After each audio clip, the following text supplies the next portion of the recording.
I'm saying goodbye to any limitation. I'm saying hello to the God of all creation.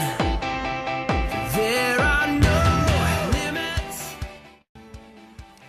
Hello to everyone. Happy 25th anniversary sa Trust in the Lord Living Church. At nagpapasalamat ako dahil isa ako sa sinabing katuwang. Kaya ako ay masaya para sabihin masayang bati sa Mother Church.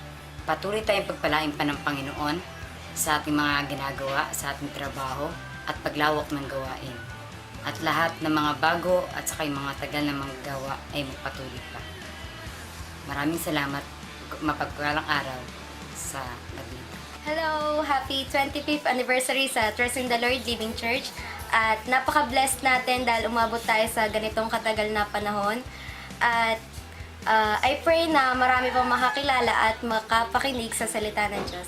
Ayun lang, thank you and happy 25th anniversary ulit and have a blessed day. Happy anniversary, Trust in the Lord. At lumago pa tayo sa ating pagsasamahan. At lahat ng ating pagsubok ay matatapos natin ito. At ayun lang masasabi ko. Happy 25th anniversary sa Mother Church. Silver anniversary na tayo ngayon. At dalangin ko, makabot pa tayo ng gold anniversary na kung saan meron tayong healthy relationship at maayos na pakikitungo sa bawat isa. Maraming salamat at muli, happy 25th anniversary sa ating lahat. Gandang araw po. Hi! Happy 25th anniversary po. Sana po lumago pa po ang ating Mother Church. Thank you po. Hello, magandang buhay.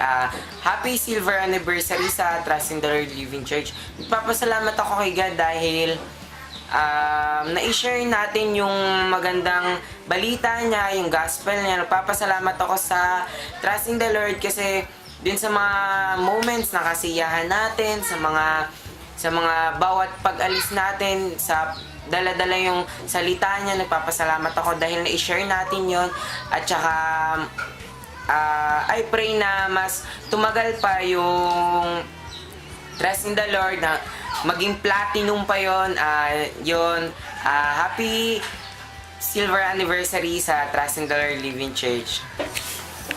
Hi! Happy 25th anniversary po. Mapagpalang anniversary po sa Mother Church. Thank you. Happy 25th anniversary po sa ating church. Mas lumago pa po tayo. Tsaka po mas madami pa pong mas makakilala na tao kay Jesus po. Yun lang po. Maraming salamat.